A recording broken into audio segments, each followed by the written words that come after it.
വിശുദ്ധീകരണം നടന്നപ്പോൾ ഇതുവരെയും ചൊരിയപ്പെട്ടിരുന്ന അനുഗ്രഹങ്ങൾ, തടസ്സപ്പെട്ട് കടന്നിരുന്ന അനുഗ്രഹങ്ങൾ നമ്മളിലേക്ക് ഒഴുകിയിറങ്ങി. അതാണ് വിശുദ്ധീകരണത്തിൻ്റെ മെച്ചം. ഹൃദയവിശുദ്ധി നമ്മൾ പാലിക്കുമ്പോൾ ഉള്ള മെച്ചം അതാണ്. കർത്താവിൻ്റെ അനുഗ്രഹങ്ങൾ തടസ്സമില്ലാതെ നമ്മളിലേക്ക് എത്തുന്നത് നമ്മൾ അറിയും. അപ്പോൾ നമ്മുടെ രോഗങ്ങൾ മാറും, നമ്മുടെ വീട് പണിയുടെ തടസ്സങ്ങൾ മാറും, നമുക്ക് കുഞ്ഞുങ്ങളുണ്ടാകും, കുഞ്ഞുങ്ങൾക്ക് വേണ്ടി കാത്തിരിക്കുന്നവർക്ക് കുഞ്ഞുങ്ങളുണ്ടാകും, വിസ ശരിയാകും. ഇതൊക്കെ സ്വാഭാവികമാണ്. കാരണം എന്താ?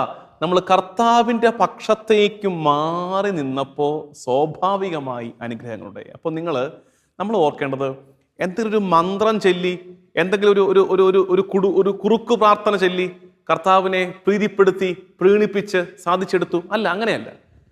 നമ്മൾ വിശുദ്ധീകരണത്തിലേക്ക് കർത്താവിൻ്റെ കൃപയാലെ അടുത്തപ്പോൾ അനുഗ്രഹങ്ങൾ, മുമ്പേ ചൊരിയപ്പെട്ടിരുന്ന അനുഗ്രഹങ്ങൾ, തലയ്ക്ക് മുകളിൽ